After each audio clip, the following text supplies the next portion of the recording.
Hey, what's up, good people? Welcome to another FIREDUP KC episode. I'm your host, Zeke Wanganga, and today we're talking about business development and being able to help founders launch their startups. And the guest I have with me today in the studio is another legend from KC. She is a software engineer and alumni from MIT, and now she has her own company where she helps different founders launch their startups. Please help me make welcome the one and only Miss Charlotte Clark. How you doing? Hi. Good to have you on the show. Good to have you on the show. Looking great today. How you doing? I'm good. How are you? Doing pretty good. Man, it's great to have you on the show, because whenever I think of, you told me once MIT, whenever I think of MIT, I always think of the CIA, because that's literally the only thing that I think of, because I've watched so many CIA shows and they always go and recruit people from MIT. But anyway, so for those who do not know who Charlotte Clark is, give them a brief bio about yourself and who you are and how you got to where you are today. Yeah, I'm born in Pittsburgh, Pennsylvania. Yes. I was born and raised there, and then went to MIT for computer science. Initially, I wanted to be a robotics engineer, and so I double majored in electrical engineering and computer science. And then halfway through school, realized that I was avoiding taking electrical engineering classes. Yes. So switched to my major to computer science, and then graduated with that. And then after that was, trying to get a job, got recruited through Cerner, and got accepted, and they flew me out here, and so I've been living here ever since. And so I was an engineer at Cerner for about 6 years, and then last year really took the leap into entrepreneurship, and then also was able to transition out of being an engineer. So amongst a bunch of other things, I'm a CTO, which is Chief Technology Officer for an early stage startup. And then I also consult with a bunch of other founders through their whole product development process. So, because I know not everyone gets to go to MIT. So what was that? What inspired you to say, I'm going to go to MIT? What was that inspiration?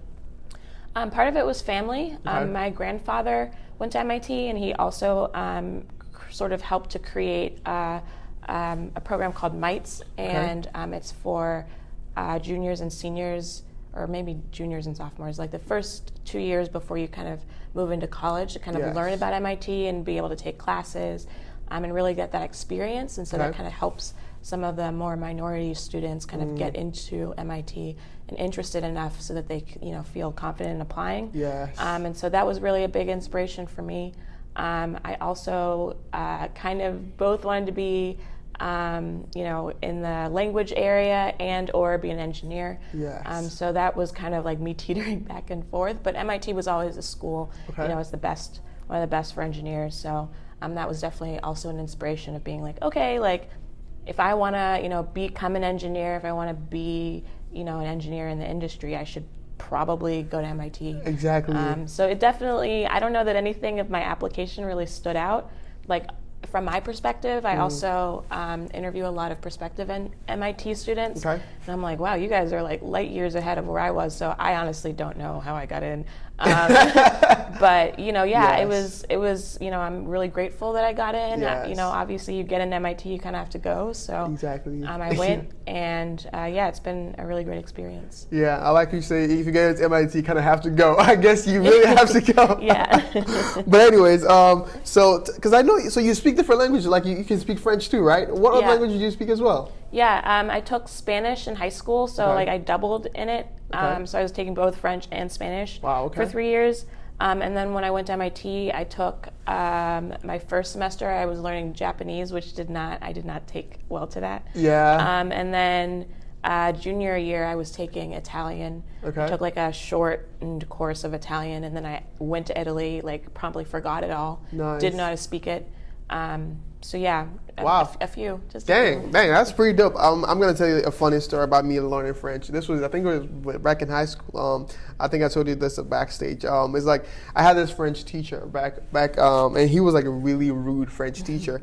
But he was not rude to me because he knew I knew his secret. He was dating someone I knew, so I would always catch them near my house. So whenever I see him, I'll nod. I'll be like, you know what I know, so we're good. But anyways, that's my personal story. But anyways, let's go into your business. So you started your business in 2020, which I think is probably the hardest time in history. I know a lot of people had their transitions during that time, but what was it that made you say, hey, I need to make a shift and be able to start my own thing?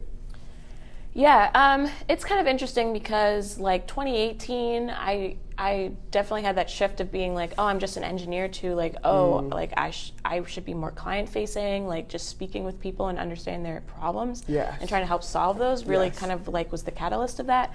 But for a long time, I was like, no, like I'm gonna work for companies doing consulting. I'm gonna work and do this. Like, it never really occurred to me too much to be an entrepreneur, even though my dad has his own business. It was just, I was like trying to avoid it. And really the biggest thing was I learned about product management. I took a course on LinkedIn, and that for me was where I was like, okay, this is what I want to do. I want to be a product manager. I want to be in product. But trying to find a job in that space, you know, you have to have the experience, and I didn't have any, and so it was like that whole like chicken and egg scenario was like, how do I get experience if no one will get me a job? So like beginning of 2020, I was like, okay, like I can either like attempt to still get a job someplace, someplace will give me a chance, or I can quit my job and become like a freelance product manager. And even in that space, I still was very much like, oh, I'll be like working for other people, it won't be entrepreneurship. But really that was kind of the catalyst of that. I really did want to kind of do consulting, and I still was trying to frame what that looked like. And I was like on a website just like playing around with business names and came up with the name Custom Quest Consulting, and I was like, oh, that's it. And that was really like I have a name, like now I can I think better articulate what I'm trying to do. And that really kind of sped up that move. So there was an incubator program right in that time that was like, oh, we're looking for businesses, anybody who wants to start or like really understand how to create one. And I was like, well, I have a name, like now I'm really excited, might as well go through this incubation program. So yeah, that was really where the point was like, okay, now I kind of understand more about the space, like I can kind of do this myself. And then after that, it was after the incubator, I was like, okay, cool, like let's get a website up and running, let's just see how this works. And it has definitely been a great journey. Exactly, because when I talk with you, I hear that sense of like a go-getter, like if you put your mind in something, you get it done, right? On that end of things, so what exactly do you help founders with when it comes to what have you noticed that you're solving, or like some things you through your research you notice this is something they're lacking in that you can really help them through? Yeah, so I think the biggest thing for startups, like understanding what a startup is that you have a business idea and you're trying to get this business to be booming in like 3 to 5 years, which is a really short time span. So you're really like learning about how to build a business and learning about what you're creating and the product and your users, like all at the same time. And at some point there's like a pivot point where everything kind of like sets itself into stone, and then you're like able to launch. So like already you're like in a very like pressurized situation. There's a lot of founders who are first time, who don't have necessarily experience of like building a product, especially in tech. So you're already like kind of at a disadvantage not understanding what's happening. But then you have to like learn and do and execute in a really like quick turnaround time. So I think a lot of founders get overwhelmed, and then some of this is very much an isolating journey as an entrepreneur. If you don't have co-founders or you don't have other people on your team initially, like you're just like, I'm just doing this myself, don't really know what I'm doing. And so I think that with the internet, there's tons and tons of information, but then, it's hard to distinguish, like, what is actually the thing to do and, like, what is just, people talking about what they've done. So I think that that's been the biggest thing, is that a lot of the founders I speak with are super overwhelmed, and they're, doing the best that they can with the information they have, but, no one has ever sat them down and been like, okay, like, here's what you're trying to do. And they're all, learning as they're doing. So when I speak with founders, they're all at really varying different points. Some of them have done all the groundwork. Some of them have, kind of had their bumpy ride trying to figure out what that looks like. And so for me, it's really about the foundation of creating a product. So really understanding what your idea is, understanding what that problem you're solving for people. If it's painful enough, they're definitely down the line, someone's going to pay for it. And really understanding who those people are. So really getting the basis of research down, of being like, okay, this is the problem I'm solving, these are the people who I know have this problem, and these are the alternatives that they're using and why those don't work. And then from there, you're like hypothesizing and theorizing like what would be a great solution. And the best thing from that point is to then, start to build and get feedback and kind of move through that. And especially for non-technical founders, because they don't have that software background, for them, they're like, okay, I just need to build something. Like I need to get people to build this for me, and then I can put it on the market. And that's really, I think, where a lot of people get tripped up, is because engineers and software teams like need a lot more detail than just being like, hey, like build this app for me. Like they need all of the information. They need to really know what a user is doing, and if you don't know what problem you're solving and you don't necessarily know the users, you're going to try to build something basically off of what you think people are doing. Exactly.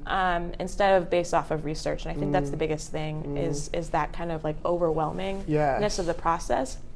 And the second thing, I was talking about this yesterday with someone, is like human behavior is like unpredictable. Like we all can't really predict, you know, what a person's going to do day to day. And especially if you're building something, you can't really predict how a person's going to use that and like navigate through it. So it's like really important to think through like all of the angles, and that's something I think that's really hard, especially you know, if you're new to this, you don't really know what you're doing, and you're just like, we just need to build something. But it takes a lot of planning, a lot of designing, a lot of really thinking through what you're doing in order to build a great product. And so that's really the biggest thing that I'm trying to help founders do. Is like really get to the space where like they feel comfortable and confident enough in their ability and their research to like know what they're building is correct, and to then put that on the market and get people and revenue on it. Yeah, because I mean, I feel like, especially me, research is like one of the biggest tasks to do. Doing research is really tough. A lot of people don't even have time to do that research. And that's why you see corporations pay millions of dollars just for doing research alone. And that's why they're successful, because what you don't know, you don't know. Right. So how long has your business been? Is it up to a year now? Yeah, it's a little over a year. I started in July 2020. It has pivoted a little bit since then. When I started, I was doing fractional CTO work, which at the time is very much a buzzword thing, just because people are like, I'm non-technical, I need a technology officer. But I was really doing like product in the background, which is funny.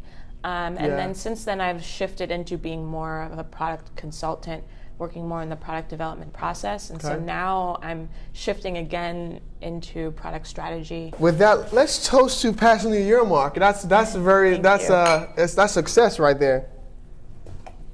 And this wine is good. And the reason why I have wine on my shoes is because I like drinking wine. It's just usually for me. I just bring my guests on to drink with me. I just want to have drink buddies. That's all I do on my show. But anyways, but that being said, before we go to the end of the show, I want to ask you this, because I really want people who are sitting at home, someone who is saying, hey, I want to start a business, but I don't know how to start, or I'm thinking I'm afraid. Because there's this statistic that says that most startups, I think, fail in 2 years, right? For you, what do you think that most startups that fail at? Yeah, so I mean, there's a bunch of statistics about this. I'm not going to say those, but I think the biggest thing is a mindset. I would read the Lean Startup. That is like I was doing consulting before reading it, and then I read it, and I was like, wow, I have half of this wrong. So I would say definitely read it, because it really talks through like that process. And really the biggest thing about the process is you're like researching, you're learning, and then you're shifting a little bit. So like after you kind of think about it like that, you're like, cool, like now I know that like failing is the best thing that I can do, because you learn a bunch from that. And you're also in that mindset of like, I just need to learn and understand, and like from there like move forward just a little bit. So I think that's the biggest thing. And then the second thing would be like doing your research, just like really understanding the space that you're trying to be in, really understanding the people you're hoping to help. And from there, you're probably going to get a lot of varying different experiences that might not be exactly what you came in thinking. You know, you might be like, oh, I have this great idea, I think it's going to be amazing. And you might talk to people and they're like, no, I don't need that, or like, oh, I wouldn't use that, or you know, like my problem isn't X, it's Y. And so speaking to that might, you know, shift that thinking for you and be like, oh, okay, like I thought the problem was over here, but really the problem's here, and no one is, you know, dealing with this, there's no solution. And like that's, you know, the gem there that you're like, okay, this is what we're doing now, and that's kind of how you move forward. So I would definitely say start on research and really figuring out what that space is before you kind of be like, I need to build something, I need to create something, I need, you know, people are going to pay for this. Like that comes on later. You really just want to understand the space you're trying to be in. Yeah, so I mean, I think the way I think of it is failure isn't really failure, it's just you learning how not to do it. Exactly. Going and doing your research and improving and come back better. But so last question before we go to the game section. What is one biggest failure you've had, and how did you deal with it? And what is one thing you're thankful for? Yeah, so I guess 2018, I was like convinced I was gonna move to New York. I was gonna be an engineer there, and like I was just gonna be successful in New York City. Yes. And so I probably interviewed with 100 tech companies in New York, and didn't get a single job. Most of them I like failed the first interview, and it's interesting because I was never really good at interviewing, and in hindsight, now knowing that like I just wasn't passionate about it, like. So that was a huge failure. I spent like 6 to 9 months just like interviewing. And that was really the point where I was like, okay, maybe this is not what you need to do. Maybe you need to shift a little bit. And like that, I think nearing July was really the pivot point where I was like, okay, we're just going to pause on interviews. And then literally the next month is when I was speaking to my friend about entrepreneurship, and that like turned the light bulb of like, oh, I really like should be client facing.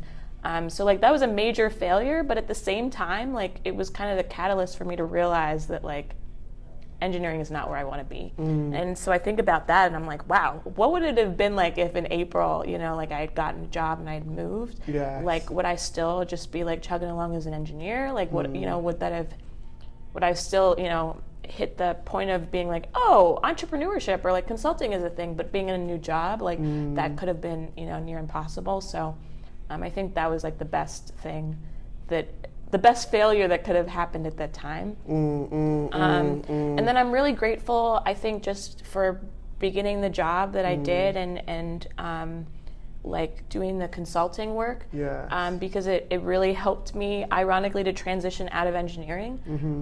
I, at the time, like I said, was doing fractional CTO work. Yes. And I had an early stage startup approach me and be like, hey, like we need a developer.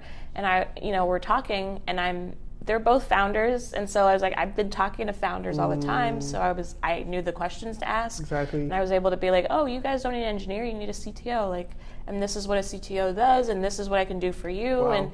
And like basically clinch the job in just like a discussion for like an engineering interview. Wow. So that's been, I think, just that whole journey up until that point where I thought about consulting, and up until the point in which I, just created the business, like really hadn't gotten customers at that point, but was just like speaking and learning a lot. And that, I think the passion of what I was doing shone through, and I think like I knew what I was talking about, and that was able to get me to transition out of engineering and Yes. both be a consultant and also be an employee of a startup, but do it part-time and really being able to juggle the way that I live currently. Wow. I'm gonna toast to, I'm just gonna drink another one, but toast to being able to triumph through your challenges and find your passion through the process, right? Yeah. And that's exciting. Let me drink to that.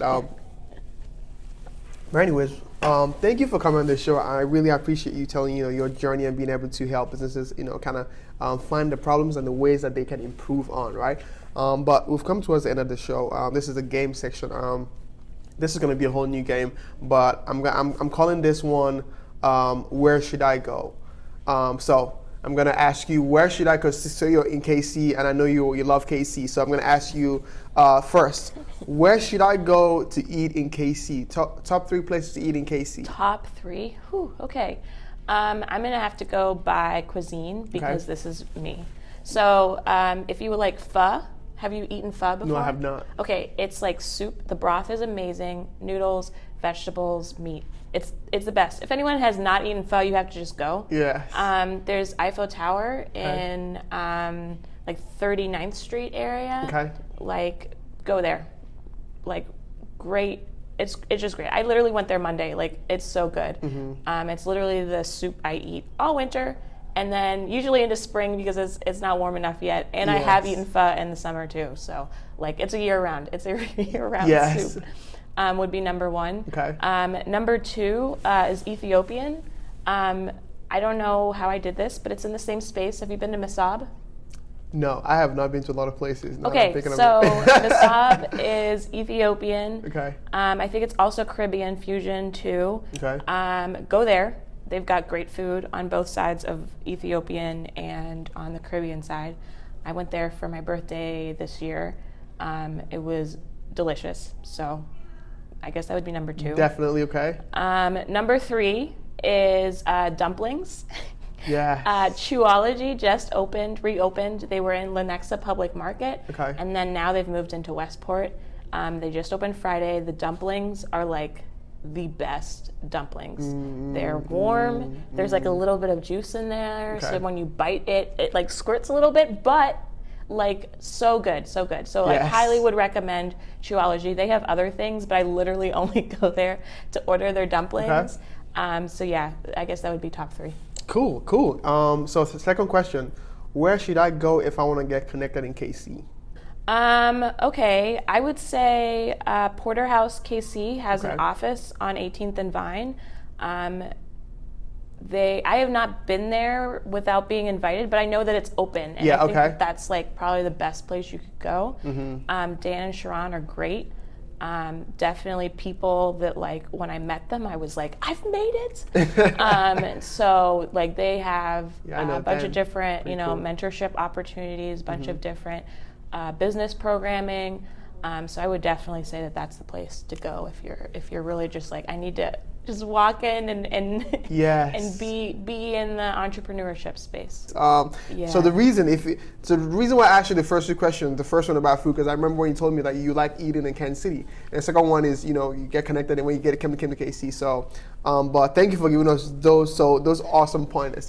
But before we go, how can people get in touch with you and connect with your business and what you're doing?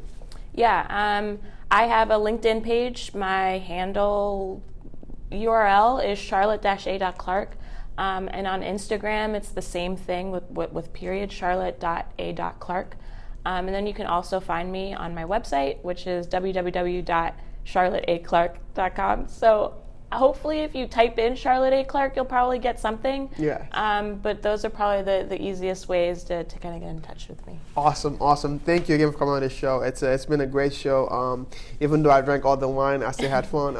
I'm okay, But thank you again, Charlotte, for coming on the show. It's an honor to have you here. But for those who are watching from whether you're home, in the office, wherever you are, thank you for tuning in today. You know what to do. Please go subscribe at FIREDUP KC on all platforms, and please you go to Roku at KBYOUNG TV to watch our episodes. And it's your host Zeke Wanganga. You can follow me on Instagram, social media, wherever. You just search my name. But anyways, thank you again for watching. You know what to do. Stay fired up and don't give up. It's been another FIREDUP KC episode. See you guys on the next one.